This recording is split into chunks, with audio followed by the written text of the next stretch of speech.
want to again thank you for being on this call today with Monica Rebella, CPA and President of Rebella Accountancy, which is a CPA firm that specializes in accounting, tax, and consulting services for hundreds of dentists in California. The topic of the call today is Pathways to Retirement, 3 Practice Transition Strategies and Timing. If you're not a current client of Rebella Accountancy or you have not met her, Monica Rebella is a CPA and has 26 years of accounting and tax expertise, which includes 13 years working with the Big 4, Big 8 firms and over 13 years experience working with dental practices. She is past president of the Orange County, Long Beach chapter of the California Society of CPAs and is a member of the AICPA. She has conducted training sessions for accounting firms, as well as lectured on tax and business matters to the California Society of CPAs, UCLA Dental School, and the Orange County Dental Academy. She runs her own firm in Tustin, California, providing accounting, tax, and consulting services for over 300 businesses throughout California, specializing in dental offices and small businesses. Monica, welcome to the call. Well, thank you, Jeff, and thank you to everyone that's on the call this evening to take time out of your evening and to listen, but I so appreciate it. We've got a particular topic tonight, which is Pathways to Retirement, 3 Practice Transition Strategies and Timing. The purpose of this webinar is that I've got a lot of doctors that are talking to me about, I think I'm on that 5 to maybe 7 years before I'm out, and some even less than that. And it's always a conversation that we have about, well, what's that going to look like? And, you know, are we really prepared not only for what that strategy might be, is there a strategy? What things we want to talk about making that 5 to 7 years really work? And are you really there mentally as well as financially? So there's so many things around retirement. But I'm going to touch on tonight the 3 main strategies that seem to happen for dentists when they're looking at going towards retirement. And then we're going to talk a little bit about, you know, financially, are you there? How do you determine if you're financially there? I'm not going to go in depth with it. I've got another seminar that I've done about really being prepared financially. What does that look like? How do you calculate it? But we're going to kind of blend it. I'm a CPA. I can't get away from numbers. It's just in me, so I'm going to have to do that. But let's go to our first slide. So our first slide is the good and bads of the 3 strategies, right? So here are the 3 strategies. Selling and walking away, okay, number 1 strategy, and often that is the strategy for a GP practice, okay?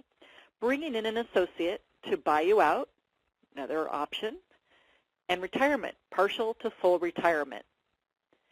Our last thing we're going to talk about is how to determine your exit point. So that is going to be something we'll chat about as well. So let's move on to our next one. Our number 1 strategy is selling and walking away. So we want to sell, want to get done, we want to be done. How are you going to do that? Many dentists work through a broker. There are more dentists now that are working through a banker, specifically Citibank and Bob Affleck. So if you don't know him, Bob is building up. Not only does he talk about buyers and help buyers, you know, talks to buyers, helps buyers figure out what they could afford and also whether they could qualify for a practice they're looking at. But now that they know that they've got different buyers that are coming to him for these kind of things, sellers are realizing that he may have a buyer for them. A CPA, I specialize in dental practices. I do have associates that are looking to buy as well as doctors looking to sell, and other. You know, you may have just the dental society might know. So there's other ways you could find it. So multiple options of how you try and find that buyer for yourself. So, you know, what is important to you when you're looking at that buyer? And I've run through different scenarios here because different things come up, right? So some doctors are really concerned about the buying dentist having the same philosophy, the same dental clinical philosophy that they do, that they are going to diagnose and treat their patients in the same manner. I've had some doctors just say, I'm selling and walking away, and whatever they do with the practice, that's up to them. I really, at this point, I'm not going to put anything on who could the potential buyer be. So it really runs a gamut. But for the most part, I would say many sellers seem to want to have a good fit, that their patients are going to have a good fit, a similar fit with the buying dentist, but not always. So do you think, and is it important to you that the buyer keep on key staff? Is that something that is going to be a key item for you? I got to tell you, if it is, I will tell you the buyer has been coached and will be coached by brokers and others to not change things for 6 months, maybe longer. The dentist is gone. You got a new dentist. You don't want to shake things up and have a new hygienist, a new RDA. You don't want to have a new front person. Those patients want to feel that the key components outside of the dentist are still there. It's still the relationships you've had with others that's going to keep them there and help the transition. So for the most part, they are told you really shouldn't change too many things too quickly or too fast because you want your patients to still feel comfortable. Now, in saying that, when you have a dental consultant go in and the buyer has this dental consultant take a look at the practice, there may be some people that just aren't going to work out, and they may not stay. But you have to find out whether it's important to you that they keep the staff, but like I said, for the most part, they do for a little while. Is it important to you, if you own the building, that you sell the building to the buyer? I don't have this come up too often because a lot of dentists don't own their dental building, but where they do, I encourage the seller, my clients, not to sell the building. That's a revenue source for you. That's an income stream for you in retirement. I don't like to see you guys sell the building because we know that that dentist is going to pay rent, and that's going to be an income to you in retirement. So typically, I don't like to see the selling dentist buy the building. Usually the buyers don't have enough credit to buy the practice as well as the building. But in saying that, it does come up from time to time. So it's a matter of, have you thought about that? Do you have a firm stance? There are some brokers that push selling both, and there's reasons. A lot of brokers will get their broker fee on selling real estate as well as the 10% that they get on selling your practice with no additional work, right? They just tell the buyer you should buy the building too. So be aware of trying to have a combination sale going on there. It may be in your best interest or it may not. You need to flesh that out. So let's go on to our next slide. So a lot of people say, well, what do you think I could get from my practice? A lot of people want to know that. And there's different ways of doing it, and it really varies by geography. Okay, it really varies by geography. It also depends on fee-for-service or insurance and what insurance you take, PPO versus HMO. Not too many take HMO, which is a good thing, but some do. It has to do with whether you have associates running the practice or if the dentist is still actively involved in the practice. And again, geography makes a big difference on the price of the practice. Just to tell you, Northern California in many places is 50% of 3 years average gross. And that's very different than LA and Orange County where we have a higher percentage. But again, it still does affect where you are geographically. So why is it important that you know what percentage of the sales price would be associated with particular items? And we call this the allocation of the sales price. So you've set the price. You've got a buyer. The buyer's agreed to the price. You're running down that road, and we've got to say, oh, what is it we're selling? We've got to figure that out. You need your CPA involved in this. You absolutely have to have your CPA involved in this. There's 5 things that are sold, 5 things that are purchased: goodwill, furniture and equipment, patient lists, covenant not to compete, and supplies. That's it. Those are the 5 items that are sold and purchased. What happens is the seller wants as much of the price to be goodwill because that is going to get long-term capital gains rates. And long-term capital gains rates are great tax rates, fabulous tax rates. The buyer wants to have as much of the price as equipment because they get a write-off quicker than the goodwill. The goodwill goes over 15 years, the same with covenant not to compete and patient lists. But the equipment can be all written off very quickly, the first year or over 5 years. And the reason that's important is that helps you in the 5 to 10 year period that you're paying the loan back. You want to be able to have deductions that mimic the cash going out to pay the loan. It helps you. You're getting a tax deduction when you don't have the cash. It's to mimic that process. So it's so important why you get a CPA involved and is looking at the tax issues as well as this. So what time of year is best for you to sell? Well, I guess it's when you get a buyer. But if I had my druthers and if someone was asking me, it would be January 1. The reason I would say January 1 is multiple. One is if you do it at the very beginning of the year, you don't have any other income from the practice than the sale. That's all you have. So we don't have to worry about the profit from the practice for tax purposes as well as the sale of the practice. So for me, it's a pure, we just don't want to have too much tax loaded on you. The other is sometimes we want to have a retirement plan and have you be able to shelter some of that sales price from tax by putting it in a retirement plan. Well, if it's the beginning of the next year, you won't have any employees other than yourself, and so it's 100% your money, okay? So that's really attractive to do that. So I would say the beginning of the year if I had my druthers, but sometimes it's when you get a buyer, and that's when it is. But if you can time it, that's the best time. As early a part of the year as possible, January 1 if possible. I talked to a lot of doctors about, will you want to continue to work? And a lot of doctors think they're going to. Well, I'll stay on. I'll help them. I'll help the production. Well, doctors, if you were a one-doctor practice and someone's buying your practice, it doesn't become a two-doctor practice unless you are going to be the associate and the doctor buying it is not going to work in the practice. And in that case, they're going to have a big problem. You stay and you're working on patients, and when you finally go, who is going to be the dentist? It'll be confusing to the staff who really owns this practice if you're still there. So you got to realize if you've sold it, it was a one-doctor practice, there's no money in it for the buyer if you stay and work. They have to work it so they can pay you the loan that they have taken to pay you. So it really depends. If you've got a practice where you have an associate in it plus yourself, yeah, you could work back a bit, but how long? I have heard some doctors tell me, for several years, 2 or 3 years. And the reality is once you've retired, it changes. And you'll find out you really value your time off more than you value going in there.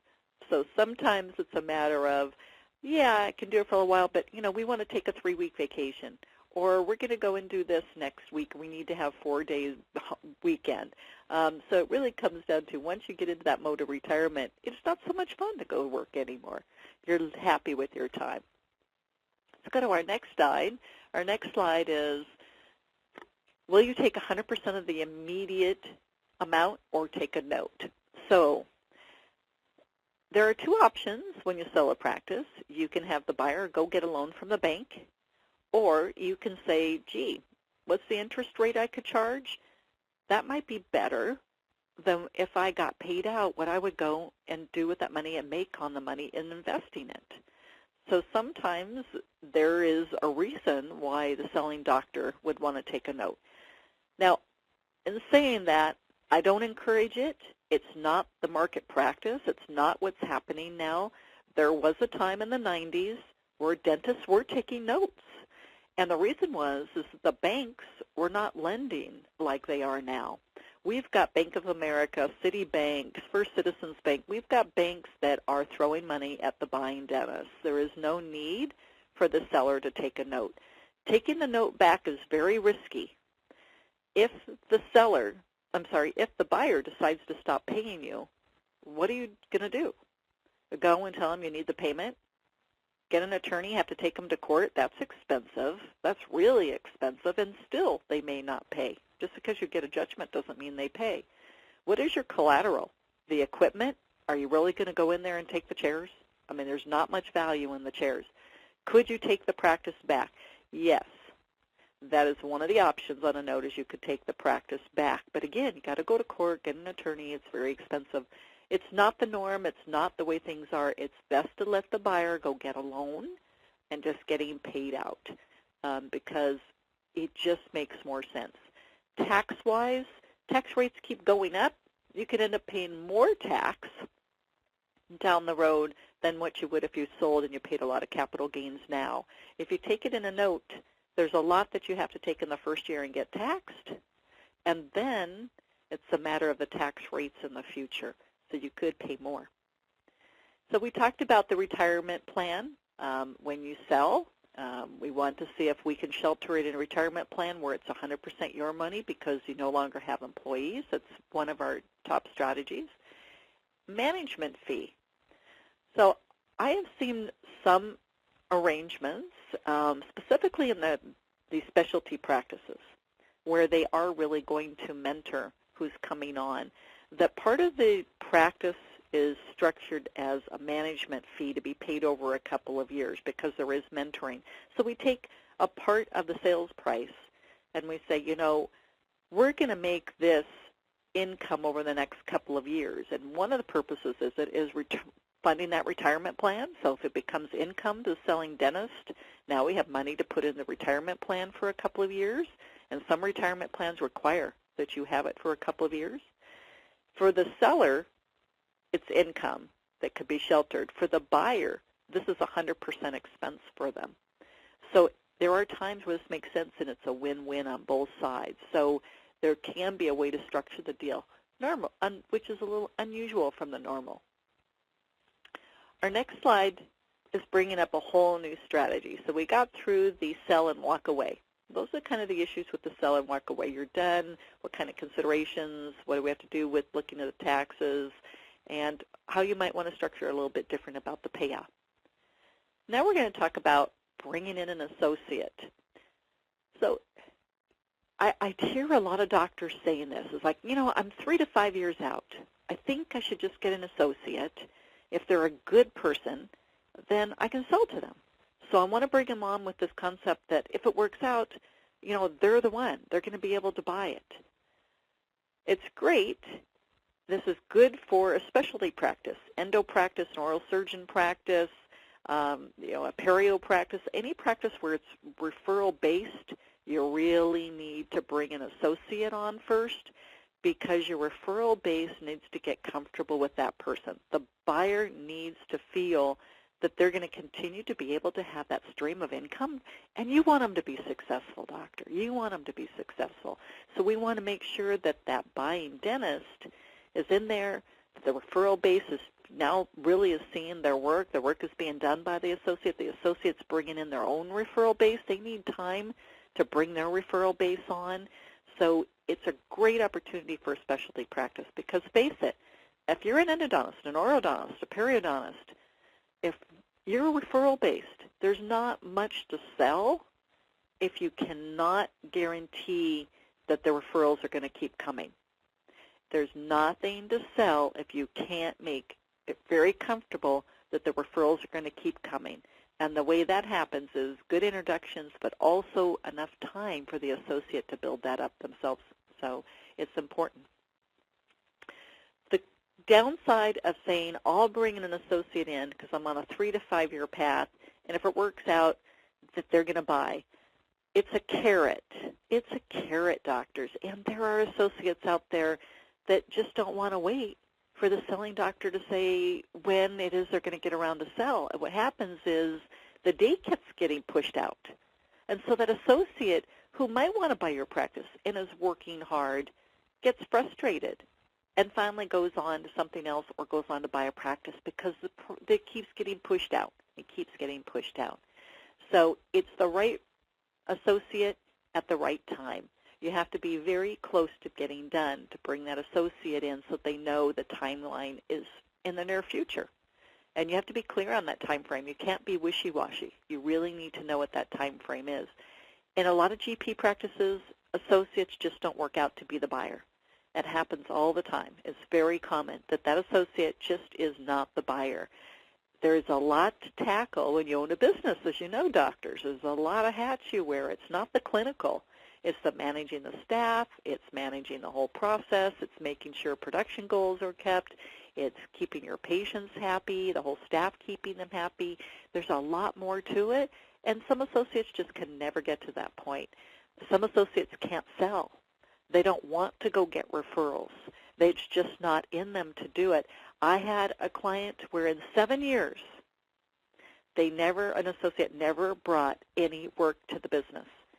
And it was said that, you know, you would be a partner, but we both have to grow this practice. We can't stay at this level. And in 7 years, just couldn't be done. not even by accident. You're a dentist, maybe I should come to you. No, never told anybody what he did, never wanted to bring it in. That's a problem. You got to be careful about that. Okay, let's go to our next slide. Partnerships. So this is our third strategy that is considered when we're looking at retirement and what the options are, what this might look like. Partnership. So when we think of partnership, if you're married, your spouse is your partner.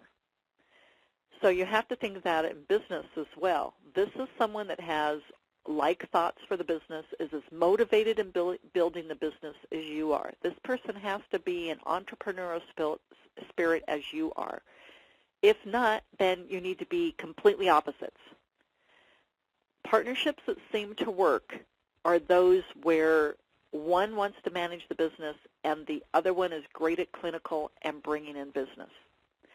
So I don't see them working often. In fact, I have only one partnership in a dental practice still remaining after many partnerships that I had with doctors that had their practices as partnerships. I have one that still exists because it was two. I'll take that back. I've got two because it was meant to be a buy-in situation. So it was the right associate, the right time to buy in, get to 50%, give the selling doctor a few more years to work, build up the retirement plan, build up getting to that, what they're going to do in retirement, build their whole scenario about what am I going to do in retirement. Those are the two left. Every other dental practice that was a partnership has completely dissolved in the 10 years I've had this practice. So they are not long-term in the dental field to have a partner. Have you worked together yet? Do you know what it's really going to be like to work together? And it's very different if you were an associate at a doctor's practice versus have you come together to work in a business together. Does the staff know the other doctor?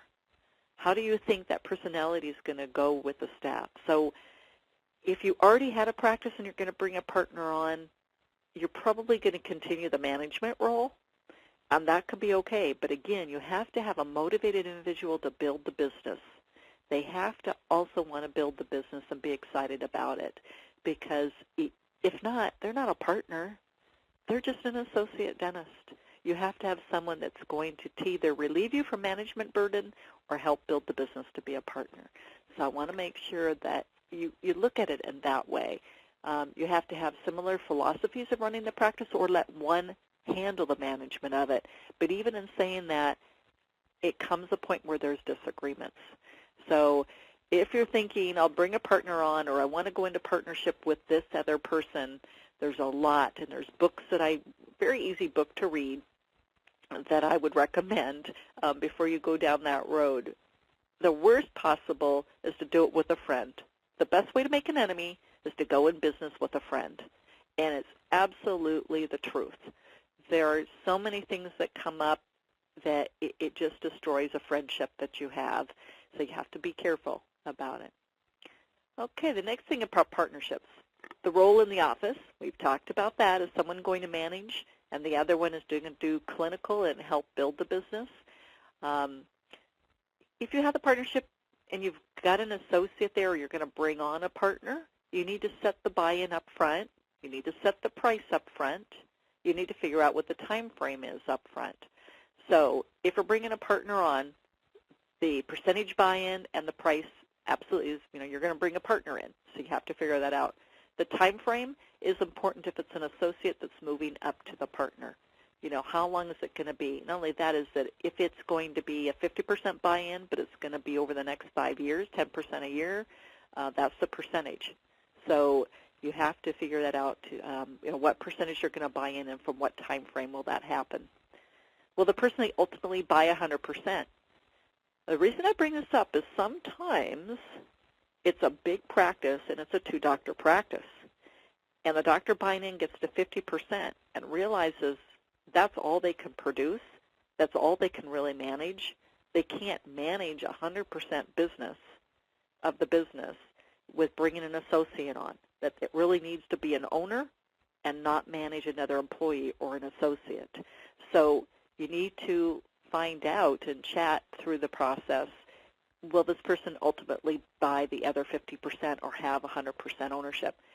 If that person is not going to buy the other 50%, are you going to reserve the right to find another buyer for the remaining 50%, or are you going to allow the associate who's buying in as the partner, find the other buyer for the 50%?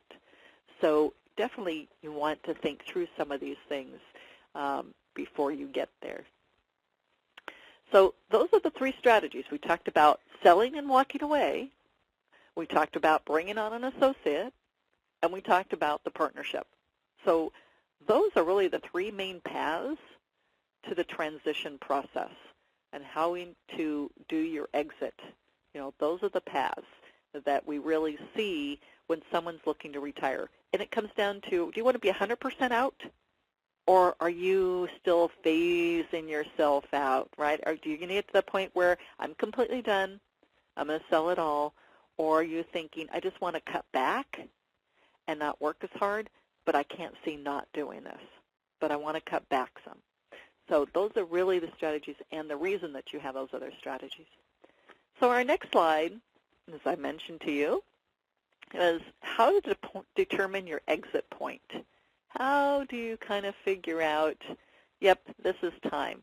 Did you have a particularly bad day and you're thinking really hard that I just so want to be done and retire? I just don't think I have it in me anymore. So how do you know if you can retire? So you've had that bad day. You've been working for 30 years. How do you know if that's the bad day that can allow you to make one of these decisions? So let's talk about that a little bit. My next slide. Are you debt-free? And when I said debt-free, I mean, yes, your house also. So is there no debt in the practice? And when I say debt, bank loans, credit cards, are you on a cash basis with everybody? Where's the mortgage on the house stand? Because when you're getting ready for retirement, you don't want debt. You need to be on a cash basis. You're not going to make any more money. You are now made all your money. So you don't have more money coming in to pay past debt. You need to be working with, this is what I've got. This is the cash I'm going to have. And that needs to take over and make sure that you can live with that. So our next point is, do you have a retirement plan with more than $300,000 in it? I find many of my clients have $300,000, maybe a bit more. Now, there are exceptions. There are definitely exceptions. So I've got some that are getting close to that 3-year time frame, maybe 4, that have done quite well and have got a good retirement plan. But do you know if it's enough? If you know if it's enough. Do you know how much you have in your other investment accounts? Is selling your practice your retirement plan? Is that your entire retirement plan? I had a client that sold his practice. That was his retirement plan. That was in 2009, and we all know what happened with the stock market. It wasn't a good retirement plan to have the sale of the practice be it. It just did not help him. He went back trying to look for an associate job, which took him 2 years, maybe even longer. Had to sell some rental real estate that he had. So selling your practice should not be your entire retirement plan. It can't be. It just can't be what you have. So you've got to think beyond that and make sure you get some good consultation on this. So our next slide is, okay, I can't help myself. Remember, I'm a CPA here. I'm going to expand your thoughts. So we talked about what it might look like, what kind of strategies for it. But what is retirement planning? Really, what does it include? And it includes the current analysis of your situation. What do you have in all your accounts? Retirement account, your investment accounts, your real estate, your practice. Current situation. Are you 3 years out, 5 years out? What do you think your time out is? And how much money do you have? Do you know what's going to come home from the practice? Your practice is paying your car. Your practice is paying travel, perhaps. Your practice is paying your meals and entertainment. Your practice is paying some other stuff. So, and your salary. So do you know your health insurance being paid in there? Perhaps in your disability is going through your distribution account but being paid by corporate money, business money.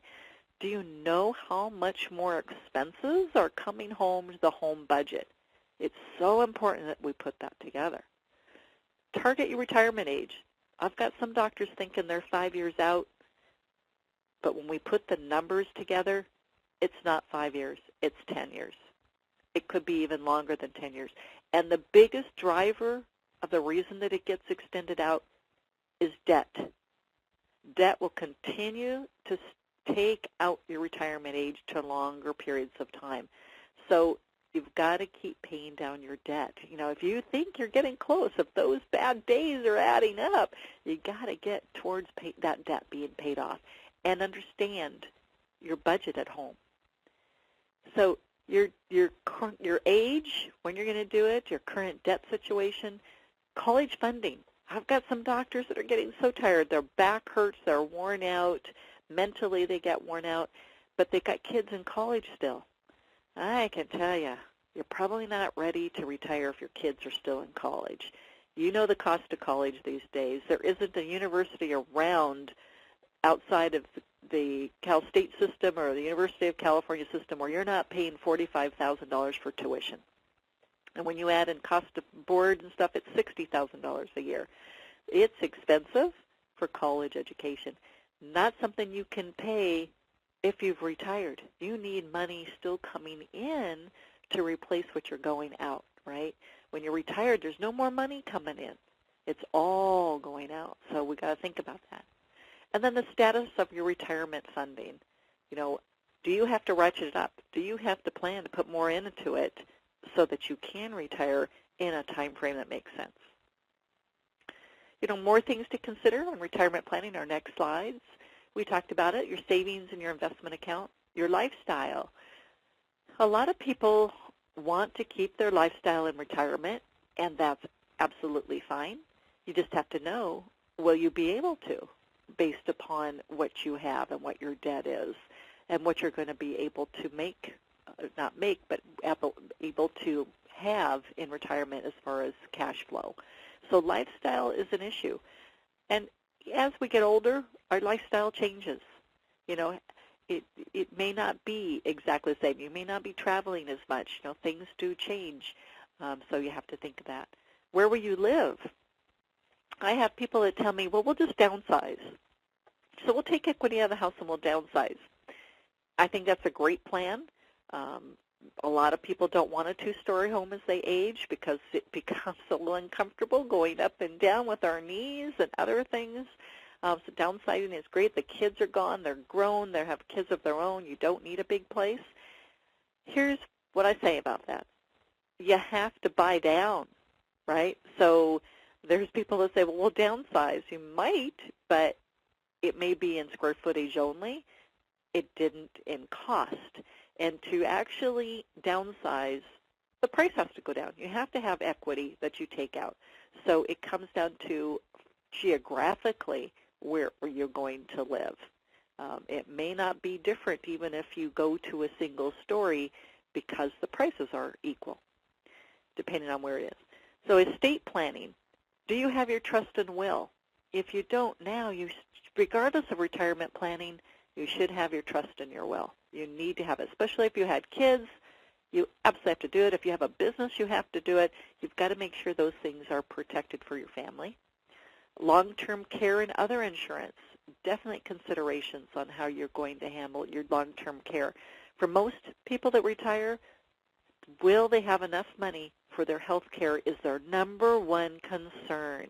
Will we have enough money for health care? Number one concern.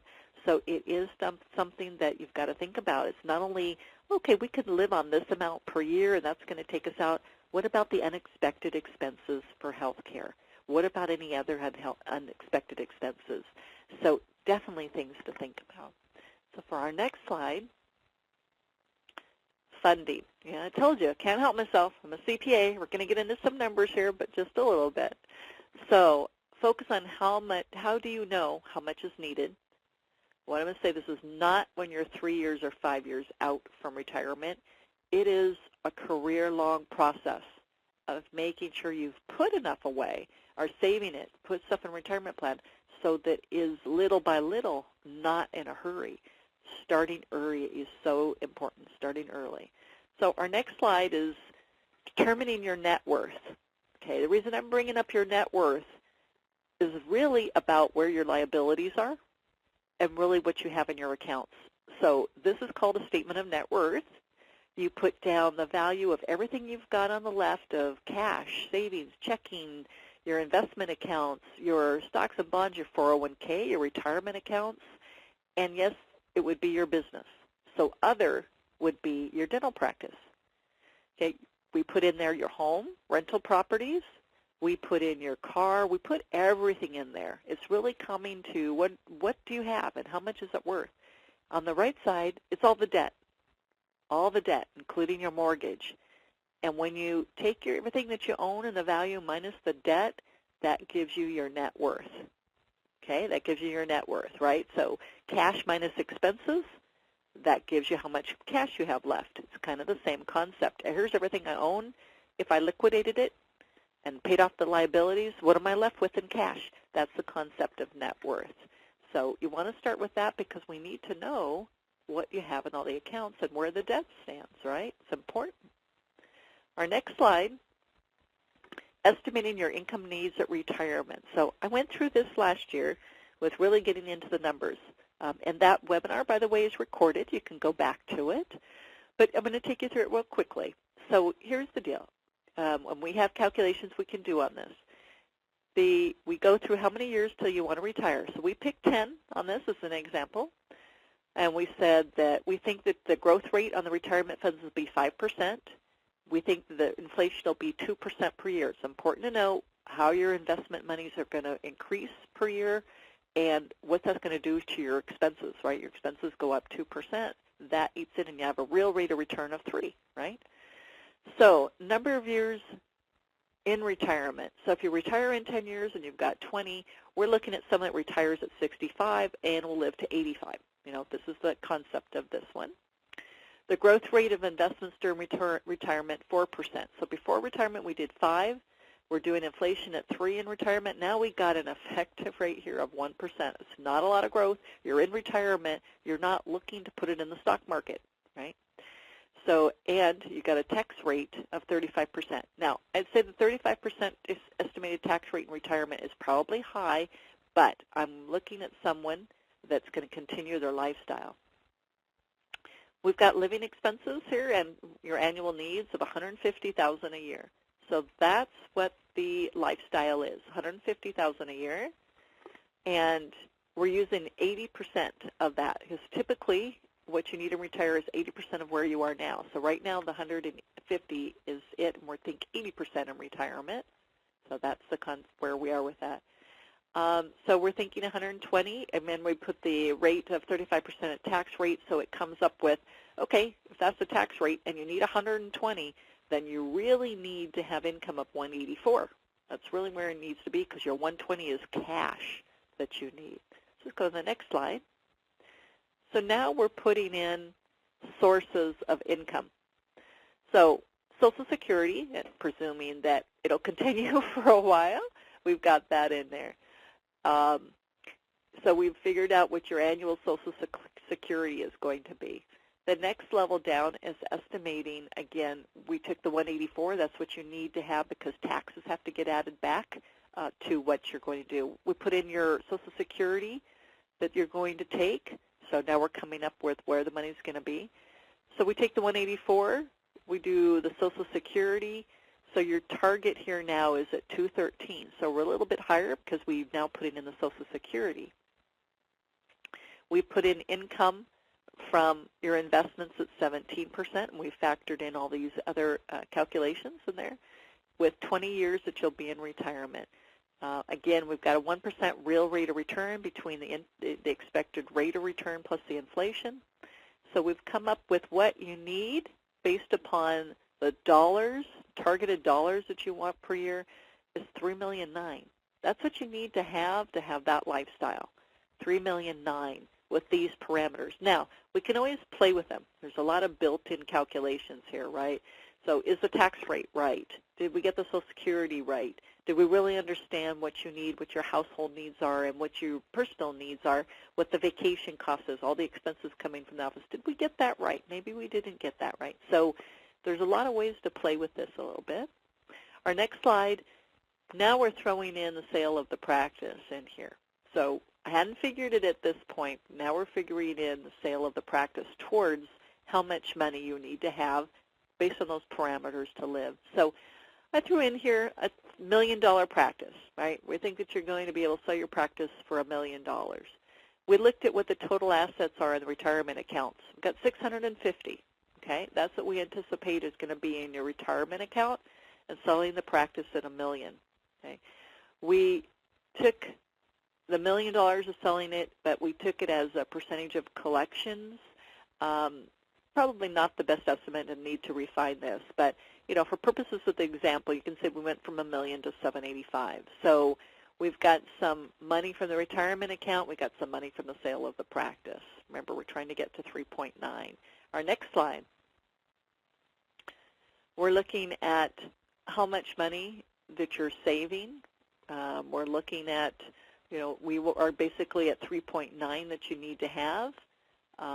And kind of going through these calculations of where the shortfall is to tell you where you are. So you can see that we've got just a huge amount of shortfall here. We've got $2.2 million that we're short.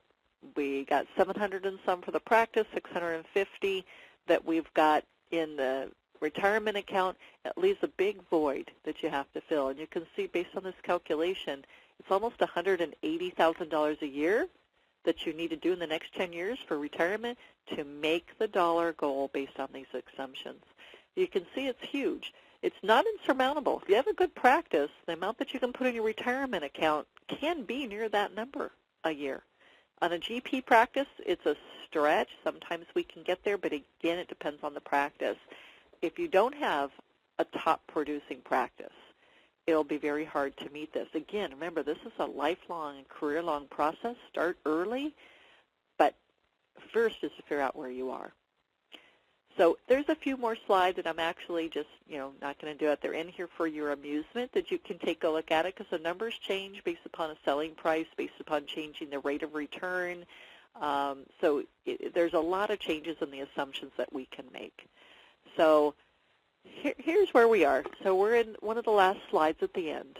Let's start with what you know today. Where are you now? So that net worth, right? What do you have? What's it worth? What's the values? Where are you with debt? So let's figure out where you are now, and then the variables. When do you want to retire? What does your lifestyle look like? Where are you today? Are you really within a 5-year or 10-year period? Do we really know some of these? So it's where are we and what are these things that we still have to work on? And that's important. We need to do that. I want you to retire when you want to retire, and you do as well. There's some other things in here with the rate of return, how we figure out what that percentage is and how it's fluctuated from time to time.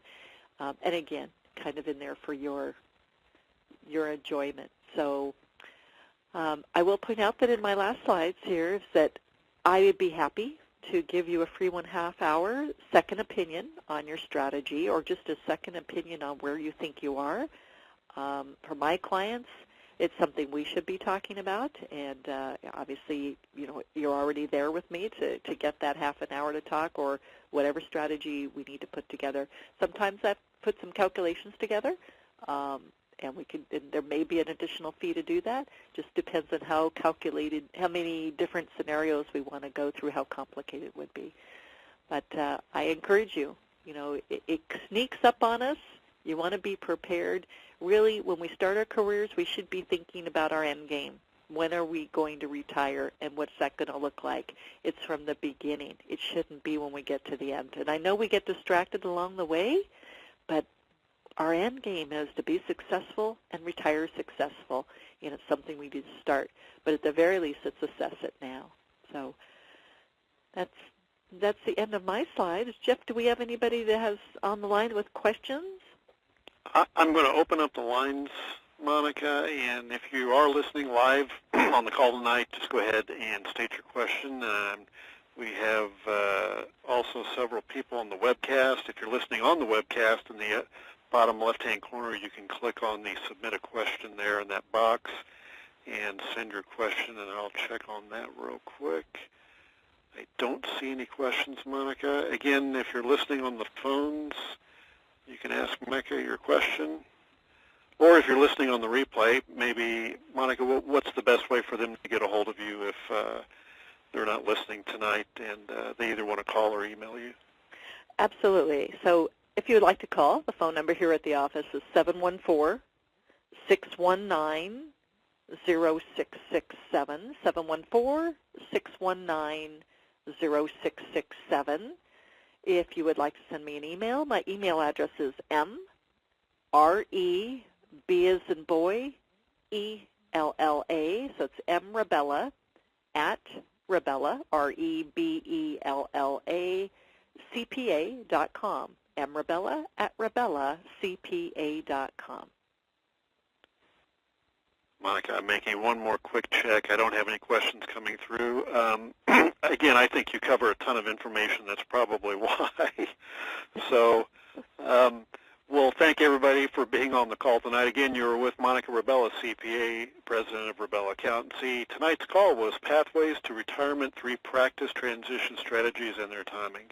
And again, if you want to talk to Monica, if you're a client or you're not a client, again, she offers the free half-hour second opinion strategy meeting. Just contact her via the phone 714-619-0667 or mrebella at RebellaCPA.com. Monica, thanks again for taking the time out of your schedule to do this, and we'll talk to everybody soon. Well, thanks so much, Jeff, for your time. Have a nice evening. Bye-bye. Bye-bye.